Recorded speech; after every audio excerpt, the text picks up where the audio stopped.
I never imagined that a quiet evening on my couch could become the moment that changed everything. My name is Emily, and I thought I knew the rhythm of my life: husband, child, home, routine. But the rhythm was only an illusion.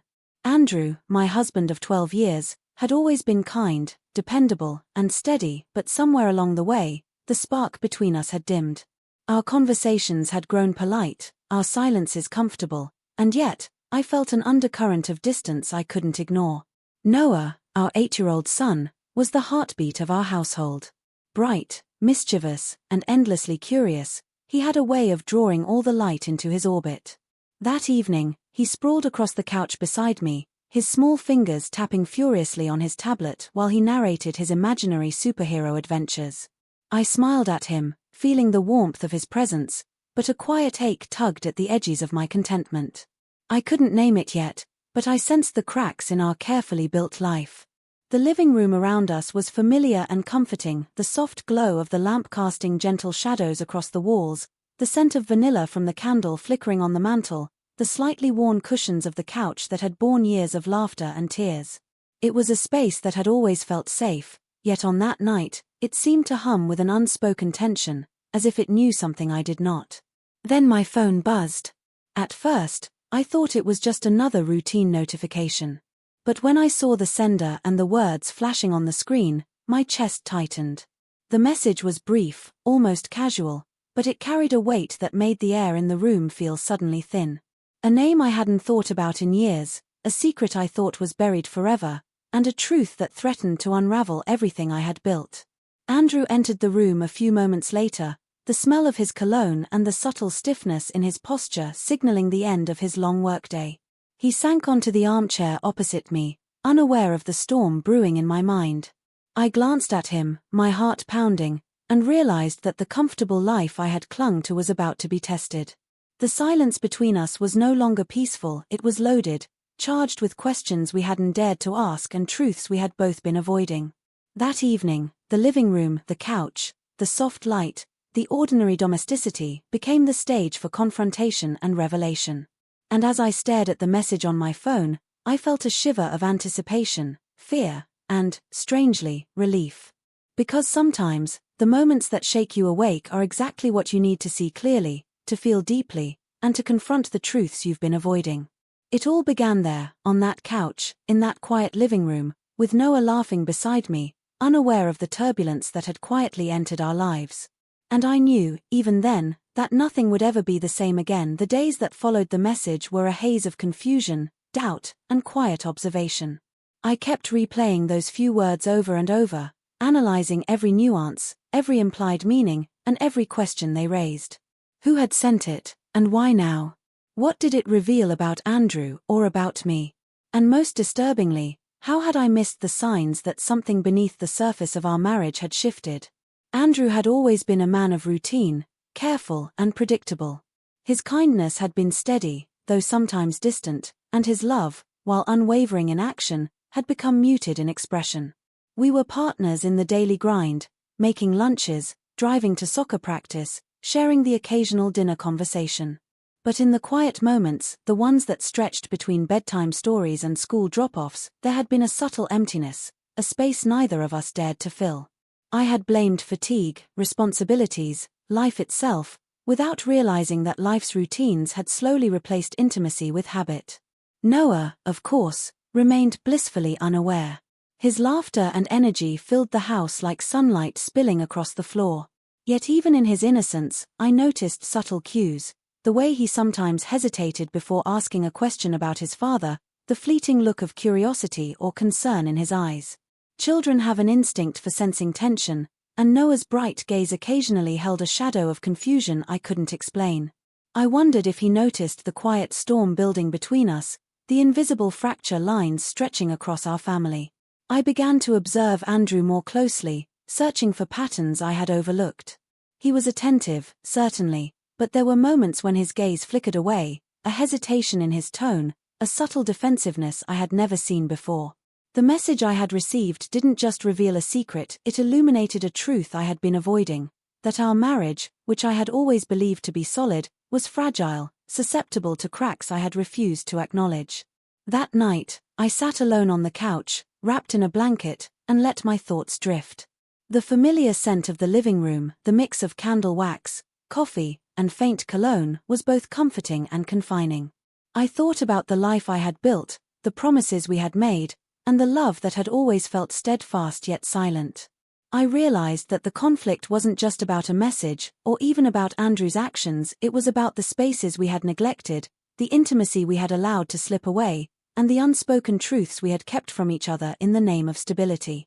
And yet, beneath the anxiety, there was a strange sense of clarity. For the first time in years, the cracks in our life were visible, undeniable, and unavoidable. The tension between us was no longer abstract, it demanded attention. Something had shifted, and whether that shift would lead to healing or heartbreak remained uncertain. As I looked out the window at the fading light, I felt a mixture of fear and anticipation. The message had been a catalyst, a spark in the quiet of our routine, forcing me to confront realities I had been too afraid or too comfortable to see. And I knew that the next step, however terrifying, would change everything. The days after that night on the couch blurred together in a mix of quiet observation and simmering unease. Every glance Andrew cast my way seemed loaded with unspoken meaning. Every hesitation in his voice made me question what I thought I knew about him and about us. I found myself replaying the moment the message arrived, the weight of it pressing against my chest, as if it had unlocked something I had been subconsciously avoiding for years. At first, I tried to ignore it. I poured myself into routine, into Noah's laughter, into the comforting hum of the home we had built. But the silence between Andrew and me grew heavier, a taut string ready to snap. Even ordinary conversations carried an edge, a subtle tension neither of us could quite mask. I noticed the little things, the way he lingered in doorways before entering, the almost imperceptible avoidance of my gaze, the casual gestures that now felt like coded messages. Each small act added fuel to the storm building in my mind. One evening, I confronted him while Noah was engrossed in a cartoon on the living room floor. My voice was steady, but my heart raced. "Andrew, we need to talk about this. About everything." He froze mid-step, a flicker of guilt or perhaps fear crossing his face.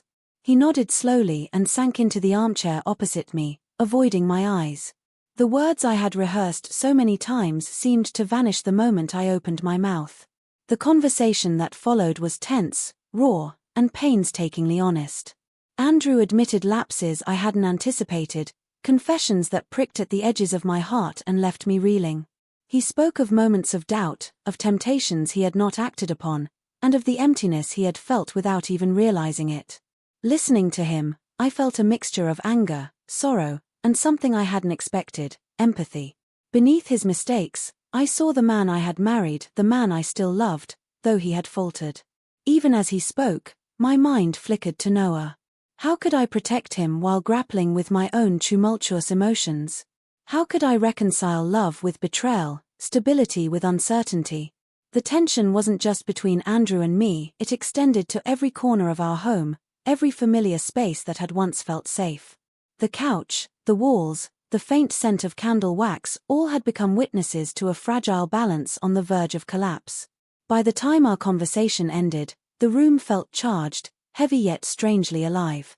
The silence that followed was different from before, it carried not avoidance, but a quiet recognition that something crucial had shifted. We were no longer merely coexisting in our routines, we were confronting truths, navigating the fractures that had been hidden in plain sight, and feeling the first stirrings of what might either heal or permanently scar us. As I watched Andrew rise to check on Noah, I realized that life had changed in ways I couldn't yet measure. The storm was here, undeniable, but perhaps it was not only destructive, it might also carve a path toward clarity, connection, and understanding. And in that moment, I understood that our story was far from over. The night of revelation arrived quietly, without fanfare, yet the weight of it was undeniable. Noah had fallen asleep on the couch, the soft rise and fall of his chest a reminder of the innocence we both wanted to protect. I sat beside Andrew, the dim glow of the lamp casting gentle shadows across his face, and for the first time in days, I felt the anticipation of confrontation, tinged with both fear and hope. "I need to be honest," Andrew began, his voice low, measured, almost hesitant. Everything I've done, every mistake I've made, has been because I lost sight of what matters most, us. I thought I could handle it alone, but I was wrong. I wasn't thinking about you or Noah when I should have been. Hearing him admit his failings was like a jolt through my chest. The message, the secrecy, the doubts, they all collided into this single, raw truth. I realized in that moment that the fracture in our marriage wasn't just about the actions themselves, it was about the emotional distance that had allowed those moments to happen, the silence that hid dissatisfaction and fear, and the unspoken longing for connection we had both ignored. Tears pricked at the corners of my eyes. "Why didn't you tell me sooner?" I asked, my voice barely above a whisper. "Why let it get this far?" Andrew's eyes met mine, filled with regret and something I hadn't seen in years, vulnerability. "I was ashamed," he admitted. "I thought I could fix it without hurting you, without tearing apart what we've built. But keeping it inside, that was the real mistake. Hiding it didn't protect us, it almost destroyed us." In that moment, the room seemed to contract around us. The air was heavy with unspoken truths, and yet it felt charged with clarity. I could see the man I married, flawed but sincere, trying to reclaim the love and trust we had taken for granted. I could see my own capacity for forgiveness, for understanding, and for choosing the future over resentment. We spoke for hours, not just about the betrayal, but about the silence that allowed it, about the intimacy we had neglected, and about the paths we could take to rebuild. Every word peeled away layers of doubt and fear, exposing the raw, fragile core of our relationship. And as the night deepened, a subtle transformation occurred. The tension that had seemed suffocating turned into something else, possibility. When the conversation finally lulled, I looked at Andrew and felt a flicker of hope. We were not the same couple who had drifted through routine and avoidance. We were raw, exposed, and accountable, but alive in a way we hadn't been for years. The revelation had not only brought truth to the surface, it had ignited a spark that could either heal or illuminate the cracks we needed to mend.